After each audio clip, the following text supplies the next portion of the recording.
Wah, nggak gentle tapi nih, pakai santet-santet segala nih. Aduh, ya kan? Nggak asik ya? Dikit-dikit kirim santet. Itu kurang ganteng itu. Iya, masa beraninya pakai santet? Nauzubillahi min zalik. Tapi banyak juga loh orang yang kena gitu loh, Ustadz ya. Banyak yang kena. Ciri-cirinya sebenarnya apa sih orang kena? Ada ciri-cirinya, tapi ada penangkalnya. Nah, itu apa? Nah, ini yang kita mau bahas. Tolong ya Ustadz Maulana ya. Silakan Ustadz. Terima kasih banyak. Mas Sony, Masya Allah, Tabarakallah, izin Habib dan Ustaz Sams. Dan buat semuanya. Wah, ya Allah. Kita tidak akan mungkin terlepas dari yang namanya kejahatan. Makanya surah Al-Falaq ini adalah satu surah yang bisa melindungi kita dari, kalau tadi di segmen sebelumnya, kejahatan makhluknya Allah, dan ada namanya iri hati yang dibahas oleh Habib tadi, irinya, dengkinya, penyakit ain, dan ternyata ada memang yang menggunakan ilmu, sekali lagi menggunakan ilmu berupa ikatan, ada rambut diambil, ada bagian tubuh diambil, kemudian atau kuku, kemudian diikat-ikat, dijadikan seperti boneka-boneka bulbul, kemudian ditiup-tiupkan. Hati-hati, bahkan menggunakan foto dan sebagainya. Ini bisa jadikan media untuk menyakiti. Dan ternyata surah Al-Falaq ini bisa, karena memang asbabul nuzulnya, turunnya surah Al-Falaq ini ketika Rasulullah SAW disantet atau disihir, sehingga ternyata asbab nuzulnya diambil dari sumur. Ada ikatan bekas rambutnya Nabi yang diikat oleh tukang sihir, kemudian terbuka setelah dibacakan surah Al-Falaq. Jadi solusinya, bacalah surah Al-Falaq setiap malam menjelang maghrib. Baca surah Ikhlas 3 kali, Al-Falaq 3 kali, An-Nas 3 kali, sehingga itu tidak akan terjadi. Ciri-cirinya, itu orang yang terkena santet itu gelisah, was-was, susah tidur, kemudian mohon maaf astagfirullahaladzim, mimpi yang jelek dalam mimpi tidurnya, dan sebaiknya jangan percaya. Itu dia tepuk tangan dong untuk surah Al-Falaq, kekuatan dari Allah. Tepuk tangannya untuk Ustadz Maulana. Terima kasih ya Ustadz ya. Iya. Ada yang ciri-cirinya seperti itu, merasakan? Enggak ya. Nauzubillahi min zalik. Semoga semuanya dilindungi Allah Subhanahu wa taala. Amin. Dan jangan percaya seperti yang Ustadz bilang ya. Baik ya. Kalau mau tidur doa. Doanya biasanya apa? Bismika Allahumma ayah wa amut. Itu hafalnya ya. Bib, ada yang lain gak Bib? Semua itu Bib, aku juga itu gitu. Kadang-kadang mungkin Sony bacanya Allahumma inni a'udzubika minal khubuthi wal khaba'ith lagi juga enggak? Apa tuh? Itu masuk toilet. Bukan. Bukan ya. Bib, selain doa tadi Bib, untuk menakal dari kejahatan Bib. Siap. Silakan Habib Muhammad. Ya, bismillahirrahmanirrahim. Kita ini butuh doa. Jadi mau tidur kita berdoa, bangun tidur kita berdoa. Seperti yang ibu-ibu tadi hafal, jangan salah Bu ya, bukan Allahumma inni a'udzubika minal khubuthi wal khaba'ith. Itu doa masuk apa? Doa masuk WC. Artinya bismika Allahumma ahya wa bismika amut. Tapi ada riwayat daripada baginda Nabi besar Muhammad Sallallahu alaihi wasallam. Intinya sebenarnya cukup ada beberapa doa ketika kita itu mau mau tidur. Misalnya ada yang membaca surah Tabarak. Artinya membaca surah Tabarak, yang melazimkan membaca surah Tabarak, maka dijamin oleh Allah Subhanahu wa taala melalui baginda Nabi besar Muhammad sallallahu alaihi wasallam tidak akan pernah mendapatkan azab kubur orang yang membaca surah Tabarak. Jadi selain daripada Allah bismika Allahumma ahya wa amut, selain juga surah Tabarak, juga tadi sudah disampaikan oleh guru-guru kita, kita melazimkan membaca surah Al-Falaq. Masya Allah, ini surah pendek tapi manfaatnya sangat besar. Orang yang membaca surah Al-Falaq dari tidurnya, jadi cara bacanya bagaimana? Artinya dia baca nanti lebih keterangannya, nanti dibahas sama guru-guru kita detail caranya. Tapi diajarkan ada surah Al-Falaq kita baca. Pertama baca surah Al-Ikhlas. Baca surah Al-Ikhlas 3 kali. Hafal ibu-ibu ya? Qul huwallahu ahad, Allahus somad.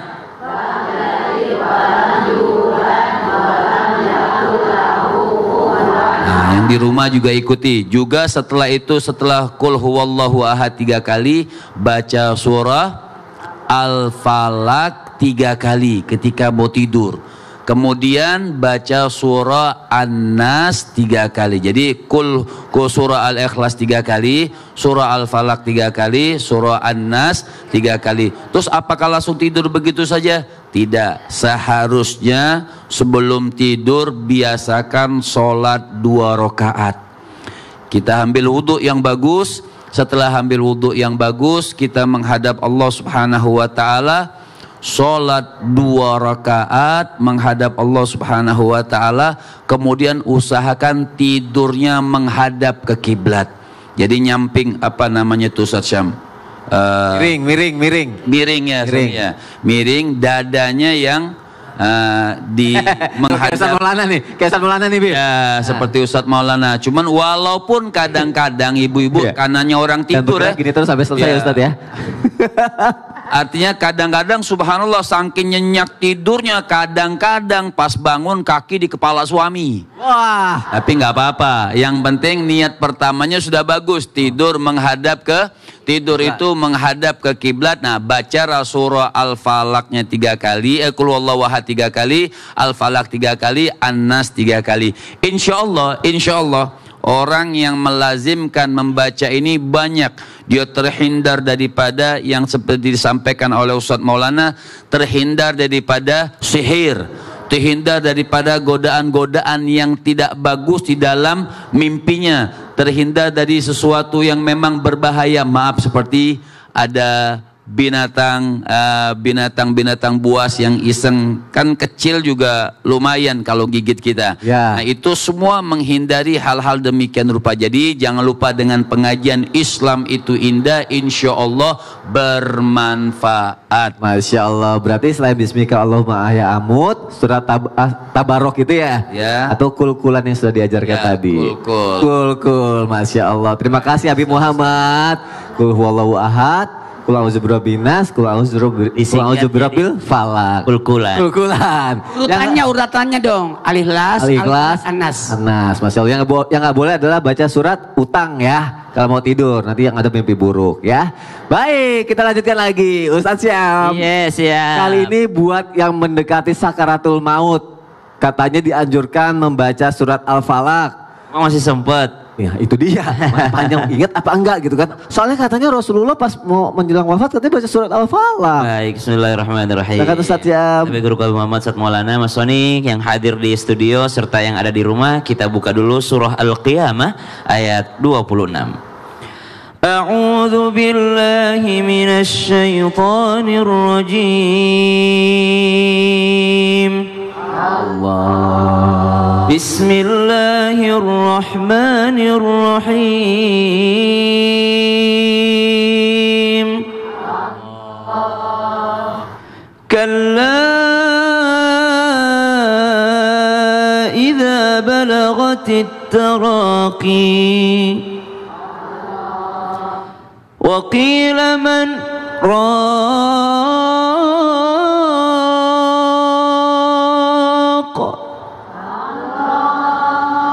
وظن أنه الفراق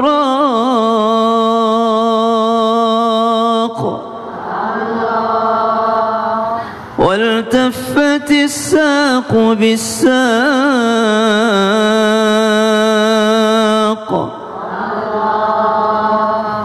إلى ربك يومئذ المساق.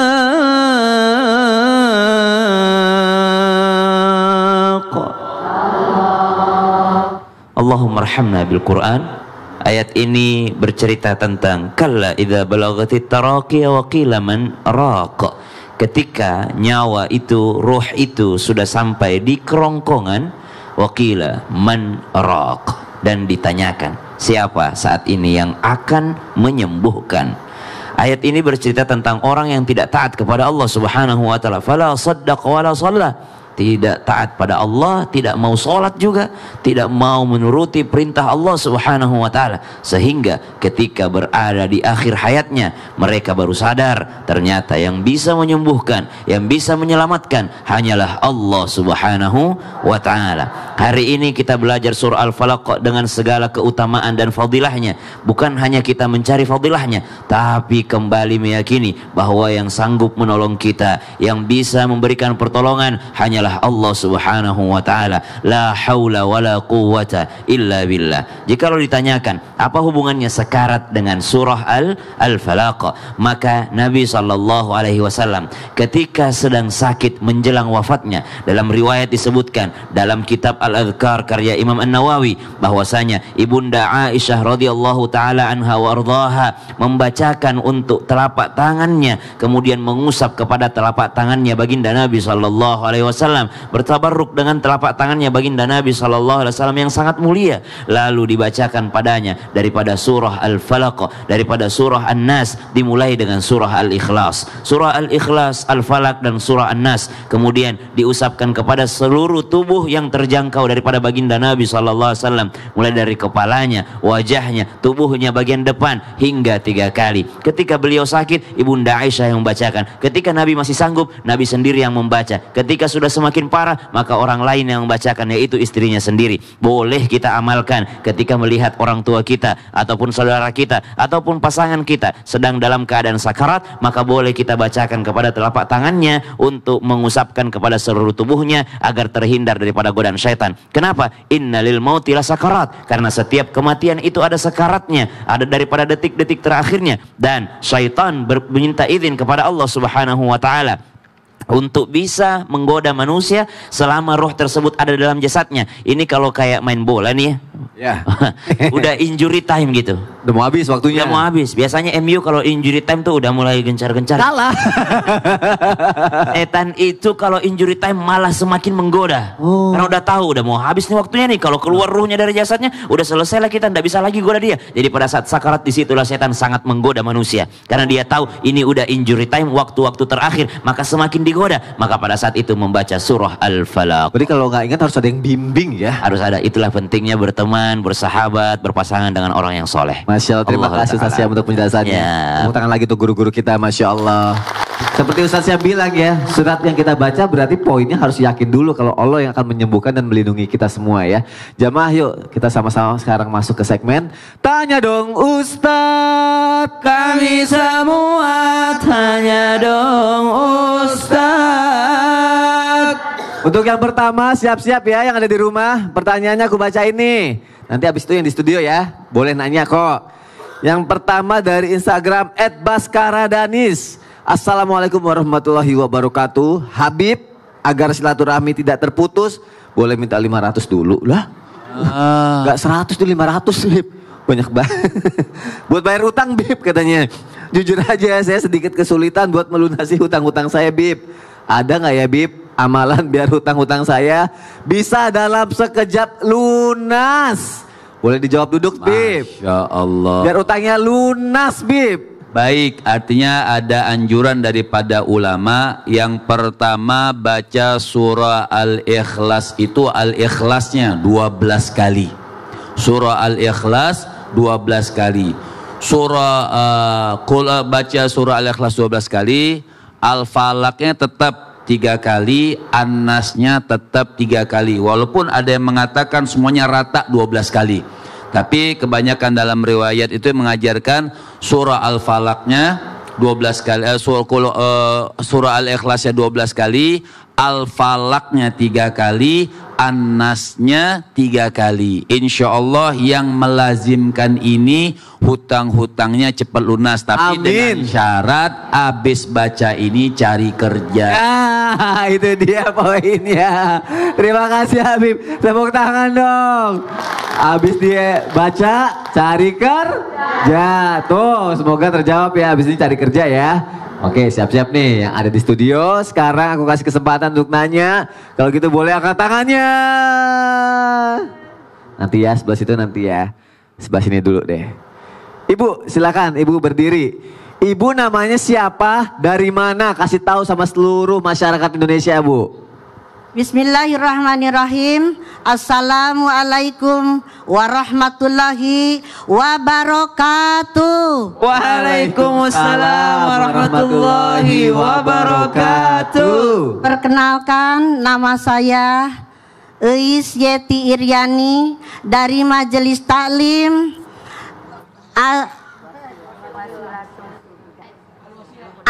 Al-Wasilatul Huda dari Kecamatan Pangalengan, Kabupaten Bandung. Tepuk tangan dong dari Bandung. Bu, salahin temennya, Bu. Ibu lagi ngomong, temennya bersin. Itu yang bikin ibu lupa dari mana asal ibu kan? Silakan, Bu, mau nanya apa? Mau bertanya, Ustadz.